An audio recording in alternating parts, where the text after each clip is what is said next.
Matt's working on this huge development project, and we're very excited to learn about it and what he does. As Vice President of Starwood, Matt Barry oversees all government relations, real estate transactions, development, and asset management activities at the Southfield project.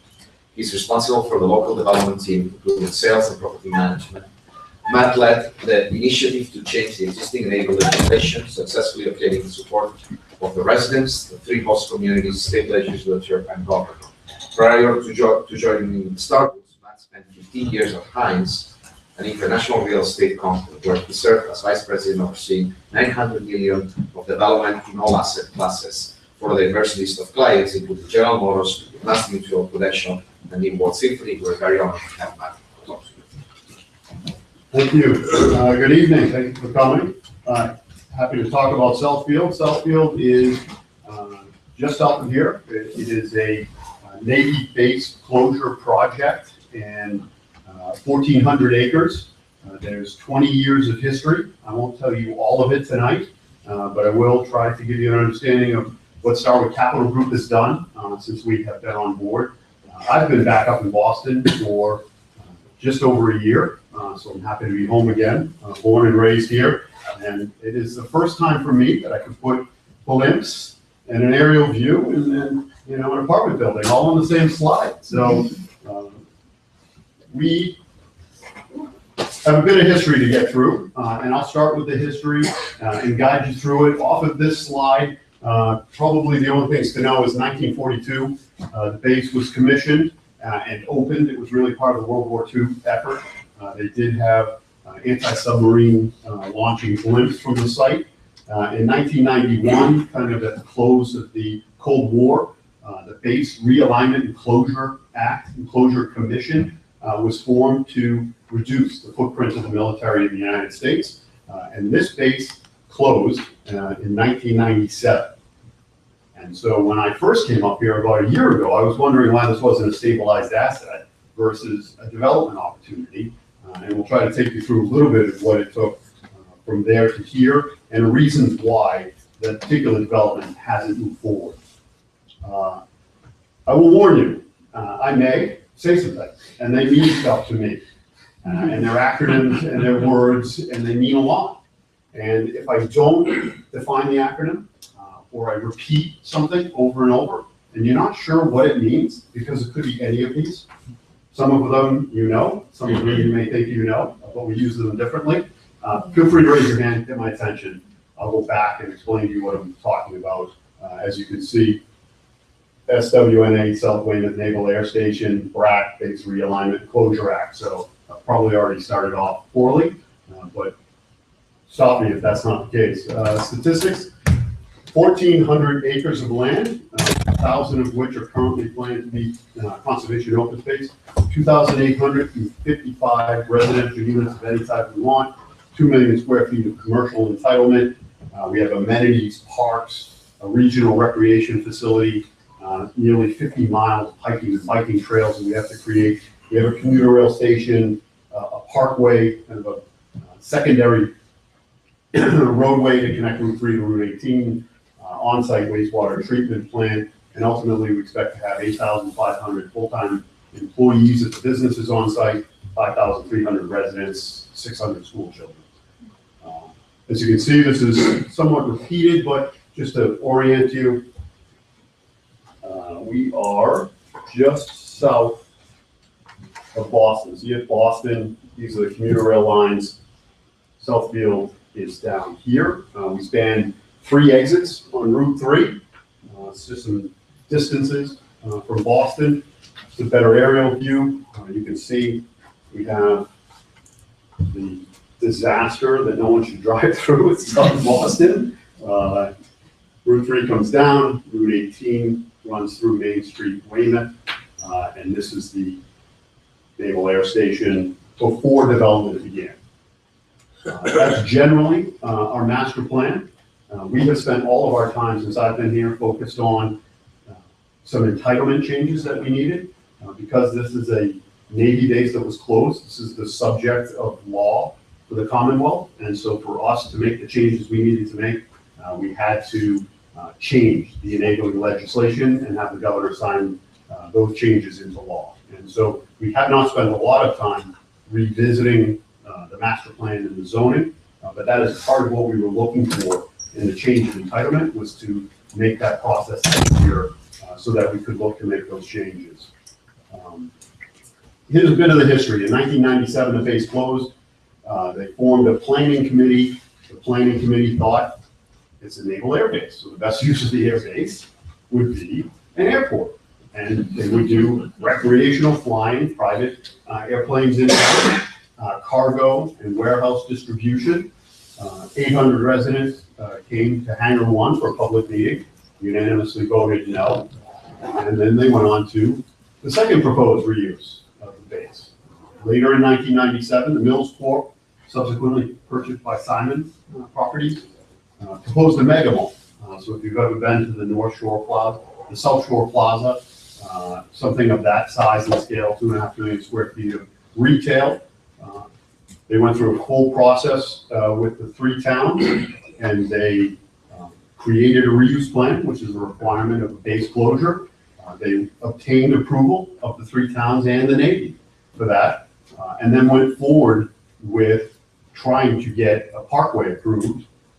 And the DEP did not approve of their wetlands impact, and MEPA did not approve of having a single use of that size on that site. So the towns rescinded their support, and Mills left town. The parkway that I refer to, and this is just a word that I like to make sure I've defined for you, just a different view. This is exit 16 off of Route 3. Route 3 continues on exit 14. When I say parkway, I mean the widening of these existing roads all the way to the entrance of the base, a 4-lane roadway system all the way across the base, approximately 3 miles long, and then the widening of Route 18. The intersections on Route 18 have been widened, and now the area between each of the intersections needs to be widened as well. And that project is a MassDOT project. It's going to go out to bid next year, and it's 4 miles of widening, 3 miles of roadway on site, and then another 1.5 miles of widening off site.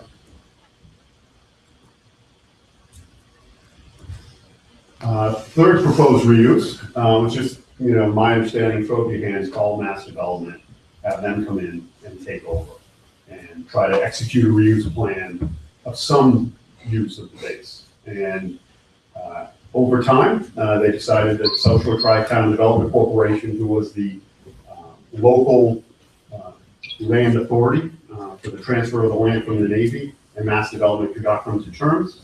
And primarily, it's my understanding the rationale behind that is the 3 towns did not want to lose control.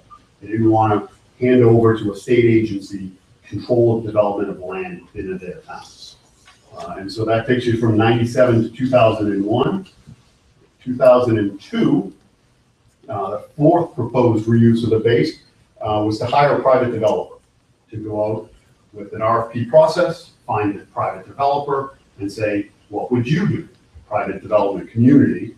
There was a competitive bid, and after a selection process, Lennar Partners from Lennar Homes had formed an entity, LNR, and they were selected as master developer. LNR moved on after 2002 with a process of creating the reuse plan. Part of why they were awarded is they had a mixed-use community in mind, transit-oriented. The old Colony line was being expanded at that time, either was or was about to be brought back into service. That's exactly right. It had been out of service for about 50 years, and it was just being, Romney put it back into service. Those were many of the reasons why they were selected as the developer. LNR and Lennar Partners had gone out and they were working successfully on other base closure projects, and that experience people thought would be helpful as well in this effort. They continued to work with the towns to create a reuse plan that would be acceptable to the 3 towns and acceptable to the Navy. And at the end, when the towns approved the plans, this will be key for why it was not necessarily acceptable to us. The development will provide excess revenue. So that meant the taxes paid to the entity, South Shore Tri-Town Development Corporation, some portion of excess revenue would be transmitted to the towns, and that the development would be done at no cost to the town. So this was, ended up being a fairly challenging prospect for South Shore Tri-Town Development Corporation. It took until 2010. In 2002, when they were awarded, until 2010 for their first land sales and started vertical development. Who are we? Starwood Capital Group. We are commercial, residential. I think this stat is wrong. Probably should have read our most recent emails. I think we're up to over 28 billion, and I should have updated the slide. We also have an affiliate, Starwood Land Ventures, who's involved. They have done 17,000 lots and 60 master plan communities, and so we bring them in for discussion of the master plan communities and the residential development. This is some of the pictures. Any good developer should always show up with pictures of their buildings. As mentioned, I started my career here in Boston. I worked at Children's Hospital designing surgical suites, their arch facility. I worked at Harvard Business School during their 10-year master plan, the Spanglish Center, the Baker dormitories, Baker Library renovation, and the MacArthur dormitories, and the acquisition of some of the land in Alston. Then I moved to Detroit. My friends thought I lost my job, but I didn't. I thought this was a promotion. I was part of the team at Heinz during the acquisition of General Motors World Headquarters. That is the picture you see of downtown Detroit. General Motors doing good, General Motors going bankrupt, 5.5 million square feet. It's a 1,300 room hotel, and then acquiring buildings adjacent to it. This was a fascinating experience where we entered to create General Motors World Headquarters. We had to de-lease, move people out of the building before their leases were over so that General Motors could have full occupancy of the building. So we had to buy other buildings to move people into. Then January afternoon, I was called and asked whether or not I wanted to move to Florida from Detroit. It wasn't a very difficult decision. My wife was in Jupiter. She called me from Naples. She said I could take the job. Built a condominium on Marco Island, highest cost per square foot, original construction. I think it's still highest cost per square foot resale on Marco Island. My office, when I was there, was right here. I had to tear it down. So I built the building. Then we moved over to Coral Gables. These two buildings involved in the renovation of this building. Some other small buildings acquired, apartment buildings, and then moved on to New World Symphony. Frank Gehry designed Symphony Hall in Miami Beach. If you ever have a chance to go to Miami Beach, go to the Symphony. Inside the Symphony Hall is amazing. And it's not only a Symphony Hall, it's a school. The school is home to the orchestra. The orchestra is students who are learning from Michael Tilson Thomas, and they have classrooms and classroom space. And this is the interior of the hall itself. You're able to project on all of the surfaces, and so they are working on combining kind of new media with symphonies to bring a whole new generation, this generation, back to classical music and back to them in a way. We go on YouTube and watch their presentations.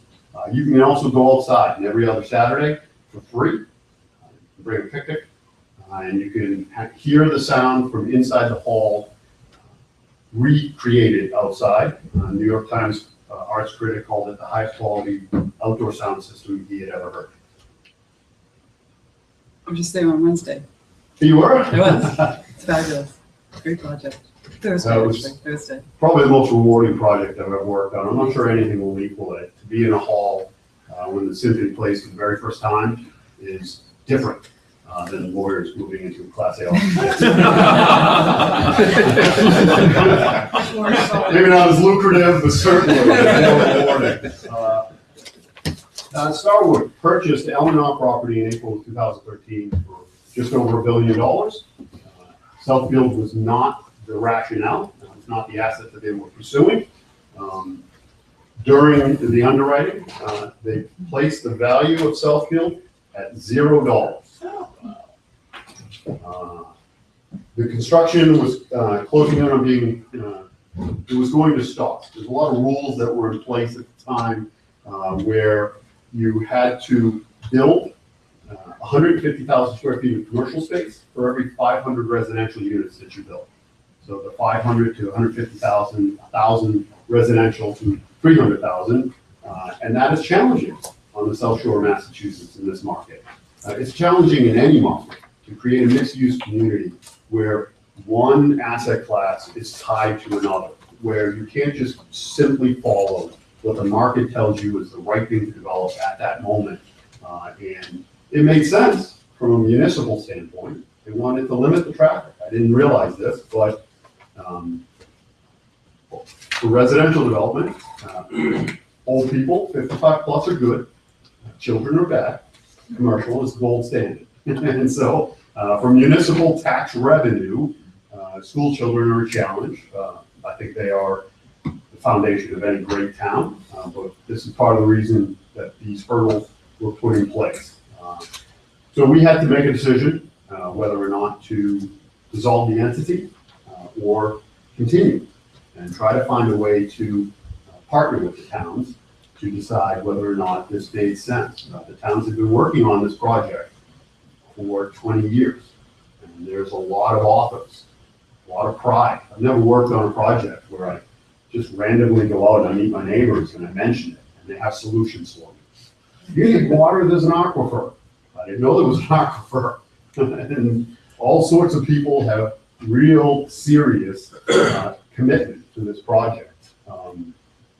The discussion started in June of 2013, and we set ourselves a deadline of this legislative session. So the one that closed on July 31st, to have the legislation passed that we needed to change the entitlement. You think that the program that you mentioned, commercial square feet against this much of residential, was there ever a market for it when LNR actually bought it, or was it just required by the town as a part of the deals? I think it was required by the towns.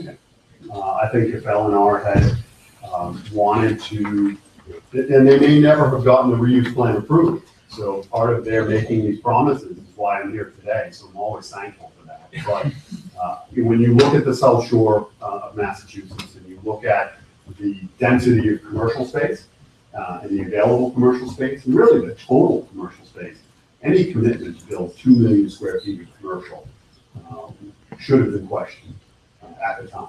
And the ability to tie them together, there was the Great Recession, and so that definitely challenged it, but the challenge to the commercial market has been the commercial market on the South Shore. There were also sort of blithe notions that because they had a couple of large hangars that were clear span space, that they were natural sound stages, for instance. And so the master plan said that this is going to become a movie production venue, but nobody in the movie production business ever thought it made any sense. And there were other reasons, because the unions that are in the movie production business in Boston said, we're never going to Weymouth to make movies. And if we do, you're going to have to pay us twice the rate because it's so far out of the way. Right. Yeah. No, there were a lot of plans like that factored in. There was a concept that this would all be clean R&D. Somehow they would create Kendall Square in Weymouth. So they created permits for water consumption based on biomedical R&D facility. And I was not here, so it's easy for me today in this year to say who thought that was going to happen. But there are many projects in Massachusetts that thought they were next, that have all suffered the same consequence, thinking that they're going to recreate the miracle that happens within a half-mile radius of this building. We committed to working with the town, so we started the process of meeting with the elected officials to determine whether or not there was any appetite for the kind of changes that we were going to ask for. And the towns, as I said, from the average citizen through the elected officials, are all very committed to the success of this project. So we determined that the project was broken. Primarily, we determined that because this was a public-private partnership, each of the entities had an obligation. And in this particular circumstance, South Shore Tri-Town Development Corporation was taking on the role of the three towns. I do like to say that only in my home state was the solution for three towns not agreeing to be to create a fourth town. But here, the solution was create a fourth town. And that fourth town was given all the burdens of the public. Unfortunately, that fourth town, South Shore Tri-Town Development Corporation, did not have any. So sometimes I call them SSTTDC, sometimes we call them Tri-Town. So Tri-Town just did not have the financial capacity to take on the obligations that they had contractually agreed to. I think that is fundamentally where the municipal government portion went wrong. There were also other things we'll get into in detail. The zoning required approval of all three towns, so unanimous consent of three towns, and any change was considered a major change. Minor change was defined as Scrivener's errors, and major change was everything else. And that's a very challenging atmosphere for a project to go forward. The Commonwealth was, for the most part, had always agreed and still agrees to fund the completion of the parkway, the roadway infrastructure that I described. And the private developer, as we mentioned earlier, I believe would make some promises that were not commercially viable.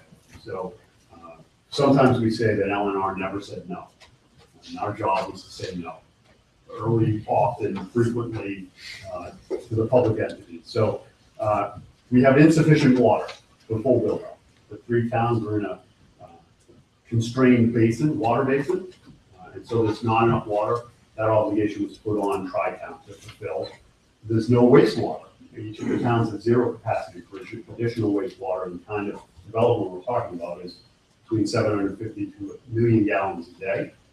The parkway could not be funded and secured. This was the model for the IQ program for the Deval Patrick administration. And so even though this doesn't fall technically into that program, the same process of funding through net new revenue, sales taxes, income taxes to fund the construction of the infrastructure. We had a broken project.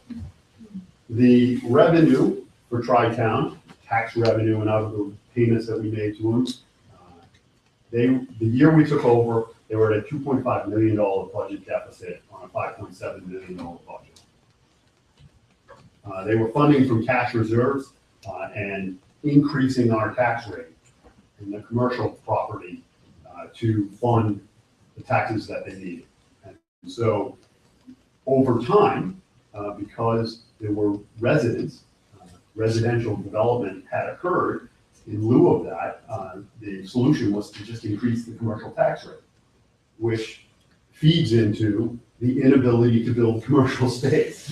And I'm not sure why that wasn't available to everybody to understand, but when you're in Weymouth and you're paying the single highest commercial tax rate in the Commonwealth, and you have the highest water rates in the Commonwealth, it's hard to attract development. And I'm not sure exactly how it happened. They're a consecutive water district, and the water rate was 100% higher from the bulk water they were buying. So this leads to no development. So those were the major issues that we had identified, and we offered solutions to each one of them because we believe in the project. It is hard to find 1,400 acres this close to Boston for the kind of transportation infrastructure that was available with the entitlements in place. So we weren't going to give up easily, but we weren't sure we would be successful. The funding of the water supply, we offered to fund. So we would find financing and become the water district. Our solution primarily is to connect to the MWRA, Massachusetts Water Resources Authority. Everyone knows the MWRA, right? For the wastewater, we will do wastewater treatment plants on site. So there's an obligation of us to find the right entities to fund it. There are union pension funds and other funds that can fund infrastructure and fund this. There are a lot of funds available to have water and wastewater. It can be a source of revenue. There's an on-site source of 500 residential units today. And by the time this is built, there'll be 1,000 residential units on site. So that immediate cash flow is interesting to some potential investors, which causes us a little bit of concern because even though this was available to Tri-Town to pursue, they did not. One call to one pension fund, and we may already have the funding for the wastewater treatment plant, full equity funding.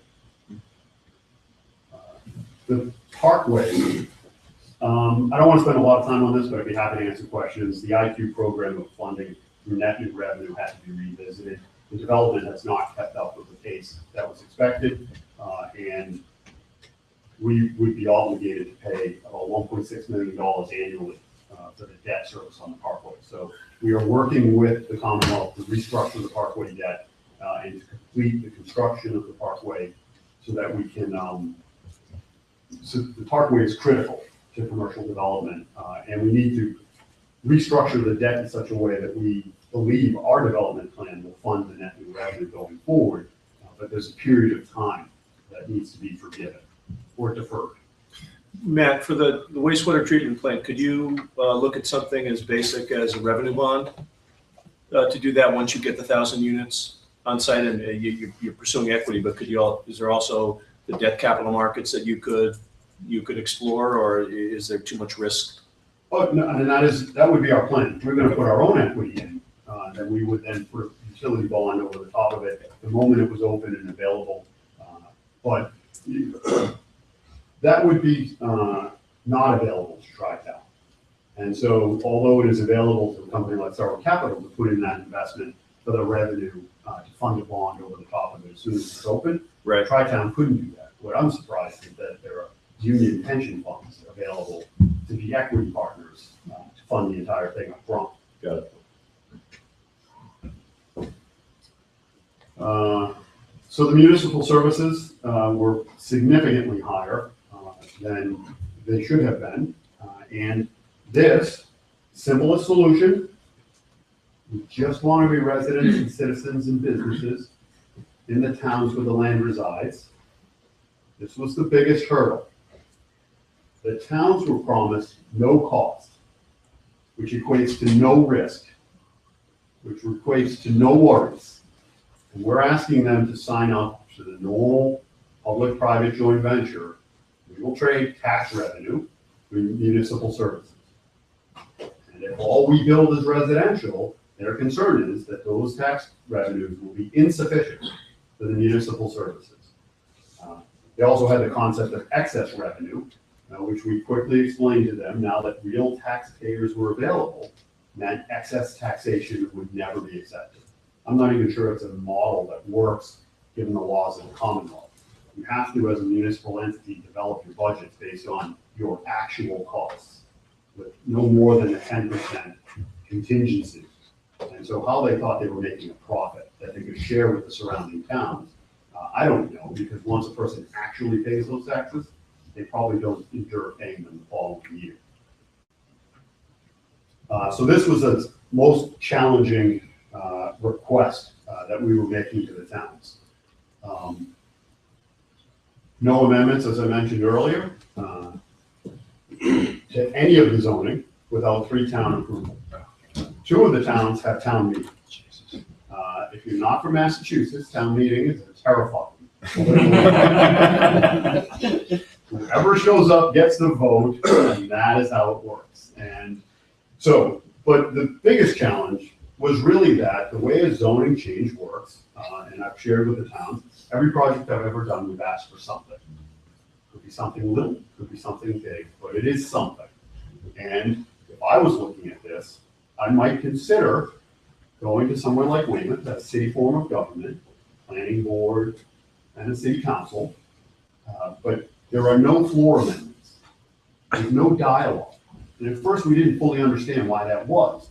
But if you have 3 towns that have to vote on the same exact change, you cannot allow floor amendments. You cannot allow any amendments. And so this was a pure up or down vote for 3 towns. It seemed for us like the most impossible vote. That we just could not agree to the zoning as it existed without modifying it or the option to modify it.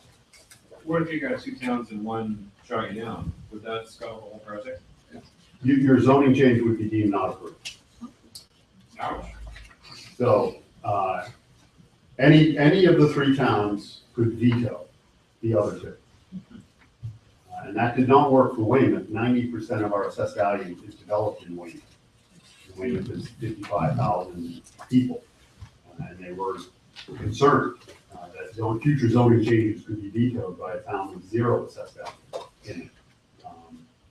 And it could be, we're talking about large distances. I think some of this, I say, and then I show these pictures and everyone kind of normalizes the site to a city block or a regular project. We could ask for a zoning change here, and these are the town lines. So Weymouth kind of comes straight across here, and then down here separates Abington to the left and Rockland to the right. And so we could ask for a zoning change here, which is just under 2 miles from the adjacent towns. And those towns could veto it. In a normal development circumstance, they wouldn't even be considered abutters. How did you overcome that, like as a firm? Like, how did you think inside yourself, if we don't get this, we don't go forward? I mean, to calculate that risk is pretty intense. Well, I mean, we calculated our carry cost. Yeah. And so we had an asset that we had purchased really essentially for zero land basis and had incredible upside opportunity. And so we looked at a 1-year plan. How much money will we spend for this year for carry costs, enormous tax burden, and was it worth the risk? Did we think that we could achieve the goals that we had set for ourselves? And was it worth really the pure speculative investment on our part to spend a year? That's why part of the reason why we set the deadline of this legislative session, part of the reason is the strong support in the governor's administration and the chance of switching to any new governor. They may or may not support the project. So really all we were underwriting was that 1 year of carry. And at any point in time, we could have pulled the plug, dissolved the entity, and moved on to other things. Matt, as you look at the use map there, I imagine that those are uses that are colored. Yes. Rockland, You can't read them? I can't, no. Rockland and Abington basically have that light green, a little yellow on the Abington side, I guess, and a little bit of tan. What are those uses that, who gets, of the three towns, who gets what in terms of commercial value, and which town may have to bear the cost of the residential, the service costs? So in the way the enabling legislation worked previously, the three towns share. Right. Based on a geographic breakdown. And so the geographic breakdown is 46% Weymouth, 42% Rockland, 12%, 12% Abington. Yeah. And so there was this almost equivalency between Weymouth and Rockland. When we break it down by the actual land and assessed value full developed, it is 90% Weymouth. Right. 10% Rockland and some de minimis number Abington. Abington primarily got, this was the second biggest, I wasn't even going to mention it because it's funny, but that's a golf course. Abington and Rockland are almost exclusively golf course and open space. Early on, which we probably shouldn't have shared, but we did a market analysis and determined that a golf course was not viable. There was a $1 million penalty for not building the golf course. And we wanted that $1 million penalty waived because it didn't make sense for us to build, an $18 to $20 million golf course that we didn't think was going to be viable. But it's a piece of jewelry, and all the towns wanted it, and they thought they were promised it. So primarily, Abington's value is 100% golf course, and Rockland has maybe 320 residential units in the way the zoning was regional. Did you look at other models for post-base realignment and closure bases? I did a project on Pease Air Force Base, which is surprisingly similar to this, and it's in New Hampshire, and it was also in 3 towns. They structured the deal differently, so I don't think it broke down along town lines as much. But same thing, most of the developed value was one town, the other towns were heavily contaminated and ended up having a golf course. Like would have been an interesting, or it still might be if you're still weighing through this, to compare the two properties and see how Pease did it right, because that they've successfully built out most of their base. No, I mean, we did not look at that specific example. LNR had other phase closure projects that we looked at for comparison. And really, most of this was determined by not looking for a model that worked for phase closure. It was trying to convert everything that was unique and different about the development process here to the normal development process in Massachusetts. And so what we spent our time on was, how can we convert this all back to the same way it works in 350 communities here, versus trying to create a new model, based on, this is a Navy base and should be treated differently. The Navy is obligated to all the environmental remediation. They've turned over to us 1,330 acres, and they have 70 acres left to go. So they are almost complete with their obligation to raise this up to the environmental standard of the zoning that's in place. So most of it is raised all the way up to residential, which is one of the highest clean standards that we could ask for. Matt, but I assume that in the two towns, you have the same supermajority zoning obligation, that you can't get rezoning unless you get a 2/3 vote at town meeting for changes. That's the case in other Massachusetts towns. I think that was the case here. Once it became 3 towns, we stopped looking at it. I mean, I've told a story of a development I did with Hines in Miami, where we would not buy the land in Coral Gables, and we replatted the land to exclusively buy land in Miami, not Miami and Coral Gables.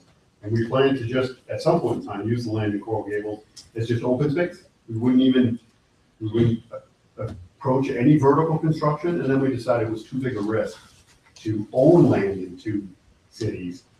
So we made the seller sell us exclusively the land in Miami. And that was to try to avoid any discussion with 2 towns at the same time. I mean, I'm sure any development in Boston has to live with that. I mean, you have lots of entities. I remember the Charles River Authority not agreeing with Boston redevelopment, not agreeing with, the codes, and that's hard enough. Never mind having it in 2 different towns who may or may not agree with each other for their own reasons. So this to us was the biggest issue. We call Southfield the crack on the map. It's 3 towns, Abington, Rockland, and Weymouth. It's 2 counties, Plymouth and Norfolk. There are 22 local elected officials. So these are the executive boards of the towns. This is not school committees and other things. These are the local elected officials, 7 members in our state delegation. So we had to go out and obtain approval from each and every one of them. So this is just a list, so you get to see there's lots of people, all of their phone numbers and email addresses. You have to meet with people. There's just no solution that doesn't work one-on-one, over coffee, in their office, pursuing them, making yourself unlimited available, public meetings, 16 times, 40 hours and 7 minutes. I didn't calculate that. The town council did for me. More than 50 times with the mayor of Weymouth, one-on-ones. We presented all 3 towns, each of their boards. We brought them all together, 2 public forums for them to work on. And we offered to meet with each elected official individually. Was taken up on that offer by all but 4, I believe. And we would meet with them frequently. Every time we met with the council, there's 11 members of the council. I would think each of those 16 times before each meeting, I met with 8 or 9 out of the 11 before each of the 16 meetings. So there is no, if there is a way, please tell me. I wish you would have told me a year ago. But for me, the only way to gain this kind of support, political support, is one-on-one. It is a consistency of meeting. It starts with having a good plan. And so we had valid reasons and valid discussions. We had business imperatives that we were able to articulate, but you have to meet with people. One-off meetings, having people believe you, thinking just having the Starwood brand is going to carry the day. Not in Massachusetts, not in small towns. And I can tell you, it doesn't work in Detroit. It doesn't work in Miami. It doesn't work in Coral Gables. It doesn't work in upstate New York. It doesn't work in Cambridge. We tried to understand what their concerns were. We spent a lot of time talking to the towns about this no-cost concept, and created models for them to project revenues.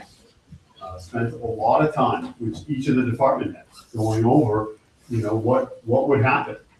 What is your cash flow going to be? And how do we bridge these years? These are the lean years. We're presenting exclusively residential development to Weymouth for a short period of time, with the upside potential of all this commercial development. And they have to believe in these first few years. There's no way to change the numbers. And I'm not a municipal finance person. I've never worked for the government outside of a summer job with the MDC. People tell me it doesn't exist anymore. Who's here from Massachusetts remembers the MDC? And then we had to respect the authors who were still in the room. The elected officials who had spent hours and hours developing a plan that they believed in, that they thought was going to happen, that for 500 residential, they would be 150,000 square feet of commercial. Someone else looks just like me. He's different, he looks like me, but wore the same clothes, wore the tie, had the big presentation, lots of financials, convinced them 2 million square feet of commercial was possible. How do you unconvince them that that's possible and still have them on board? Because there's great personal pride in what was created. These are actual photographs from the site. There is a private neighborhood in the community. It exists. There are 500 people who live here. These are hiking and biking trails that exist on site. And so really a lot of what we were able to leverage was the fact that some of it existed. And for the most part, we weren't changing the underlying master plan. The goals were not going to change. We want to build 2,855 residential units and 2 million square feet of commercial. We just want to do it in a different way, in a different structure. And so we were very careful to make sure that all of the changes and the zoning and the hard work that had gone into it were not undermined. And we have to be very careful the way you phrase that, particularly in public forums, particularly with the people who participated. This is just an idea of some of what we have as a challenge going ahead. We have about, the reason 1,400 acres in Massachusetts is valued at zero is because the infrastructure required to develop that land is somewhere north of $200 million. Someone has to make that investment for the land to be worth something. And so what we proposed to the towns was a pretty good deal.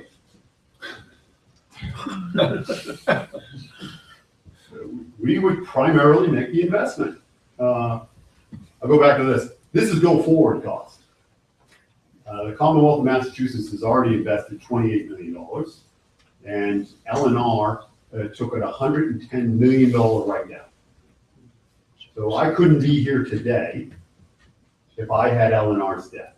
There is no way to make this project work with L&R's investment still on your books. And so this is go forward. Start with 110 and add this. And that's why we came up with a value of zero for the land, with all the entitlements. And so this is what we offer to the town. They hate this slide. But, and obviously zero is, more for drama than anything else. They do have to build infrastructure. There is work for the towns to do. We expect the tax revenue to be used. Build schools, expand classrooms, add to your fire department. And we expect a brand new fire station. We even expect a brand new school that may or may not be on site. So there's zeros not a fair analysis for the towns. And of course, there's got to be other incentives. And so we make host community payments to the towns. So for all of the development that we do, every time we close a land sale, there's a calculation of what gets given back to the towns. In addition to this, we agreed to mitigation payments for those first 5 years with the towns. And those are also included. And so ultimately, this 8 million was put by L&R. I always include it just because it makes the numbers bigger. We do have $16 more million to pay to the towns if we're successful in developing the property. And ultimately, large commercial developments have a certain amount of investment that the developer has to make on behalf of the town. 3 years ago, numbers were small. 4 years before that, numbers were huge. Today, the numbers are coming back again. The expectation of free gifts and free tennis courts and roadway improvements, and I think of what else I've done. Tennis courts, ball fields, improvements to schools. I meet with the school committee Thursday night, talk about a school study that we're gonna fund. So here's what we're gonna do in the next 24 to 36 months. And I've shared with the town sometimes, somebody tells you what they're gonna do more than 36 months out, they're only kidding. We can have a plan, but really, if you, I would not have predicted 36 months ago I'd be here tonight. So we're gonna design, permit, construct the water, wastewater, all the parkway improvements on the east side. We're gonna do commercial brokers. We have a 70,000 square foot opportunity I met with the other day. Transit Village is just, words we use, a place on site. We're gonna do 200 condominiums, 108 single family homes, 25 single family homes to conclude the first neighborhood that's developed. We have a 55 plus with a 40,000 square foot nursing home that's just broke ground. We have a rec partner we should sign in the next 2 weeks to build a recreation facility, health, wellness, daycare, fitness. I think it's 12 ball fields that they'll be building, off-site traffic improvements. There's a public benefit conveyance. That is when you get land from the Navy, you have to turn over some of your land to the national parks, and in that you have to build certain elements for that. Retail and restaurant prospects of village centers. So we plan to build a village center. I haven't told you anything about the master plan. This was just the process we went through from meeting the towns September 30th of last year, submitting our legislation to the towns on November 7th of last year, to the governor signing on August 20th of this year. And so this is all the work that we have to do going forward. Oh, and each one of the towns wanted me to report quarterly to them. So I get to go to a town meeting once a quarter in 3 towns for the rest of my life. I have tons more information if you'd like to know about the development or the process we went through, but was that generally what we talked about? Yeah, that's excellent. So what do you, in the next 12 months, what's your biggest challenge, Matt? The biggest challenge is the same challenge it's always been. It's retail prospects. Yep. And where's my commercial prospects? Commercial prospects. The residential is going to sell. The large national production residential builders all are lining up. It's a great market. It's a great place to build. But, we are spending more and more time on what will fill up 900,000 square feet of commercial. The towns, there's still entitlement for 2 million. Right. We think 900 is probably more rational. I print stuff out from time to time to share it with the towns. I printed out the largest commercial leases in Massachusetts for the last year. None of them are on the South Shore. And for us to get to 900,000 square feet, we have to be on that list every year for 9 years in a row. So I don't think the elected officials understand when you say 900 or 2 million, they're just two different numbers. They don't fall into anyone's mind as to exactly what they need. And so even scaling back from a promise of 2 million to 900 is not a small promise or commitment around that. And those are the single largest challenges. May I recommend Wegmans? Wegmans. We need a Wegmans. We'd love to meet with them. Actually, I was meeting with a developer the other day, he's gonna provide an introduction. So Yeah, there's lots of, opportunities. The problem we have is even with 1,400 acres, we're a bit land constrained. To do the full entitlement, we have 400 acres that's developable. So we really have to do a pretty dense, and the Wegmans or a large, unless we can convince them to do more of an urban design instead of a suburban design. Yeah. It's just a field of parking, and we just can't sell the land that inexpensively. How about the reusing the golf course? Rockland and Abington had the big golf course on there. What's going to happen? What does your plan indicate for that, or your thinking for that portion of the site right now? Great question.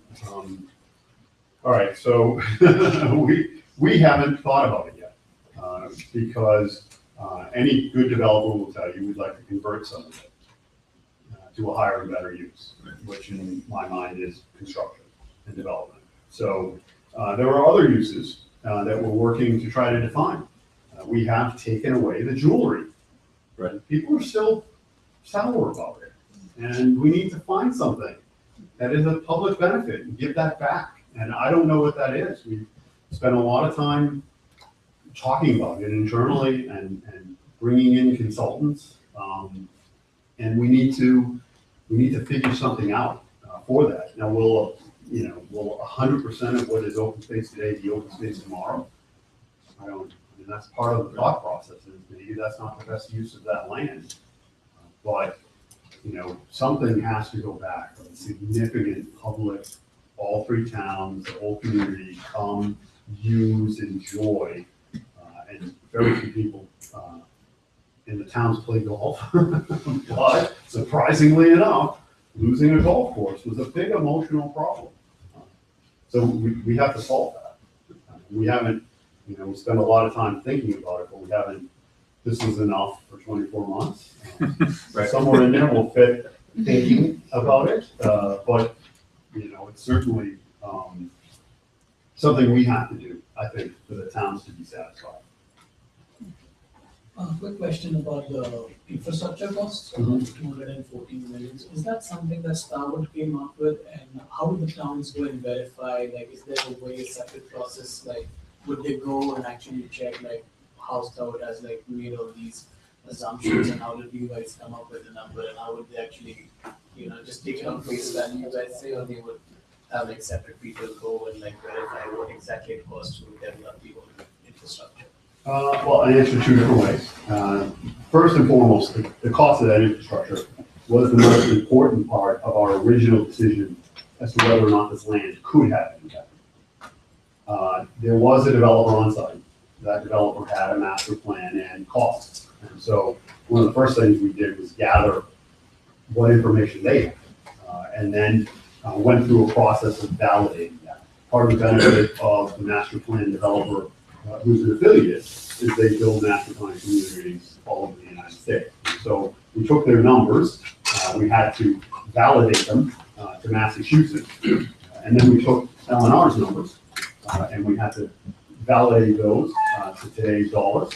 And then we also had, and for a select, I would like to say 15 or 20% of the numbers, validated with contractors, so that we could go through and determine if that 200 million is 300 million, I won't be back again. That's not, we cannot underwrite that. So that was the first thing we did. The towns, some of it they took on face value because they don't have the resources that we have. They don't have the ability to pursue that, but we shared a lot of the information. And so the process we went through, we shared with them. This is how we come up with our numbers. These are the things that we've done, and we haven't picked the highest number for everybody. We have lowered these. We think we'll be better. We think we'll be more efficient. We think we will do things in a way that may not cost the same. And so sometimes just sharing validates your premise. Of the $100 million plus write-off by LNR, how much of that was acquisition? How much did the Navy get for their land? And how much of it, what were the other big numbers that were sunk and gone? Demolition was a big number, and infrastructure was a pretty big number. Well, LNR spent a lot of money. The Navy deal is $25 million. The Navy has only gotten about $5 million of that. So that is money we have still to pay the Navy. That was a terrible deal between Tri-Town and LNR, both equally poor judgment, that you would pay the Navy $25 million for land that most bases were getting free. And there was a change in the federal level legislation to assist with getting this land for free. The big complaint from the Navy was that homes are not economic development. Only businesses, only commercial is economic development. So only a portion of that was. LNR spent a tremendous amount of time getting the first master plan approved. So their consultant bills were enormous.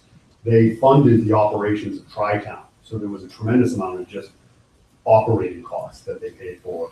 And then they had, I think it was $30 million worth of infrastructure that they had built, but almost no demolition. I wish they had done demolition. The Navy used all the best construction materials, all of which are now illegal, all of which are now the subject of special demolition practices, and all of that is our responsibility. So from the top of the grass up is us, and from the grass down is the Navy. And the Navy's almost done, and we have not been done. You've probably done research on this, but Mass Biotech has a list of towns that are developing ready where biotech companies around Massachusetts want to move in. Do you think any of the towns are on that list, and do you think that be something that would help in terms of this looking at commercial and biotech world? Biotech as a commercial world? Yeah, I mean, I have met with some, even Mass Biotech, the Cambridge firm here, the kind of state lobbying entity, or which? I think it's biotech probably lobbying entity. But they have this list of towns, like I think around Massachusetts, and they have given them ratings from gold, platinum, and all, which sort of signifies like which are the towns which have easier zoning processes where if a company or firm wants to come in and develop a biotech firm, biotech facility can come in. And for that, the cities have to actually amend their laws a bit so that it's a bit more easier for these companies to come in and set up their facilities. I will be with a Mass Biotech, saying the same thing this Friday. A real good friend of mine is there, so I'll ask him about it. I would be surprised if Abington Rock and Little Wing is on the list. One of the things we kept was Tri-Town has been renamed SRA, and if we find a method to build as of right, we have a 90-day approval process. So we were able to keep that, but we believe many of there will be a new master planning exercise to change zoning. So, I mean, I'd love to get a hold of that list if you have it or have access to it. That would be great. If you could look at it, see if you find Abington Rock on the list. Yeah. Don't send it if they're not on the list. Sure. I don't want I got enough bad news coming.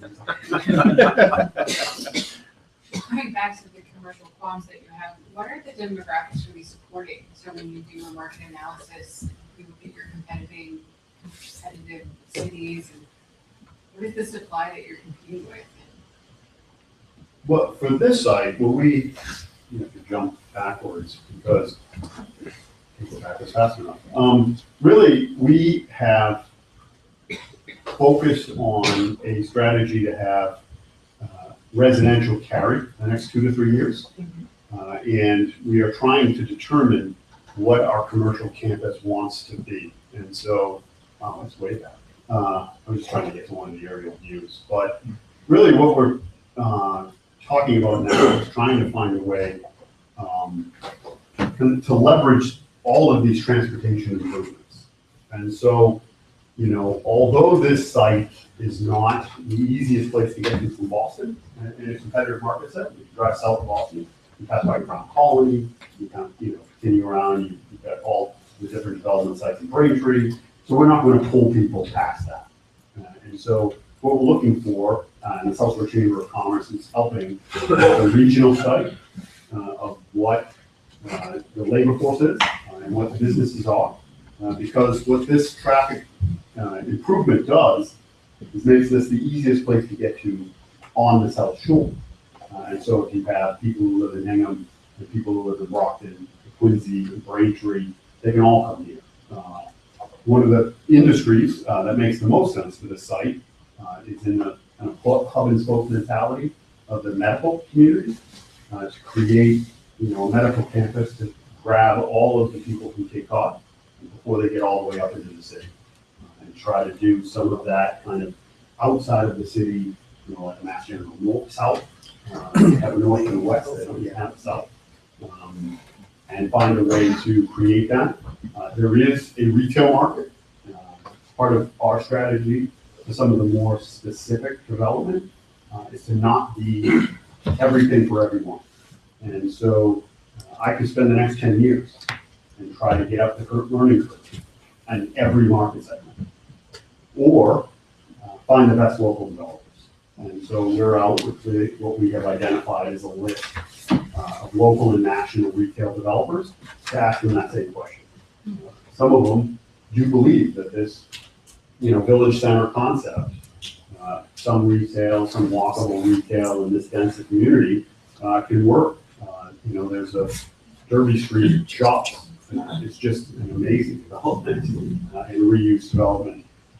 Route 18 has 45,000 cars a day. This road, when finished, is supposed to have 30,000 cars a day. And so 30,000 cars a day with the direct connection. Hingham is right here. When things were going the worst they were going, I told the three towns that Hingham would annex it, and we're moving on. And all our home prices go up, but that didn't happen. So this whole corridor down here has a retail deficit to some extent. That's Hingham, Cohasset, Situate, and this is a, you know, great additional retail component. But this isn't going to be office space, and it may not be. It may not be R&D. We are actually doing studies to try to determine what it wants to do, so that we can start targeting those markets. In 2 or 3 years, to develop those markets. Do you think that if the Olympics come to Boston in 2024, that this actually could have a positive impact on this development project?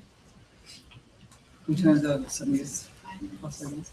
I have a breakfast to go to on Thursday. I'm going to ask them what their plans are. I mean, we're only 19 miles south. We will be building a lot of brand new facilities, but they're not really large assembly facilities. So there's not, you know, they're meant for tournaments or, you know, amateurs. You have parents who have come and grandparents, and, you know, but not large stadium capacity. So the challenge with Olympics is the demand for that kind of seating area and security, not only just playing fields, but, you know, stadium capacity. We're not planning any stadium capacity. It could, if we're able to somehow, you know, be involved with, let's say, practice facilities or some other security area, you know, a collection of 15, you know, turf fields could be useful. I wouldn't see it as a destination. No hotels, no plan for any kind of. No, I don't. I mean, we wouldn't, you know, if some local minor league team or, you know, say the pro soccer team, the Revolution, wanted a stadium, we would look at that, and then that might work, but that's not the kind of recreation complex we're creating. Okay, guys, I think we'll leave it there, and for more questions, we're gonna move to the pizza, and you can feel free to ask questions. Go ahead. On your hands. Thank you.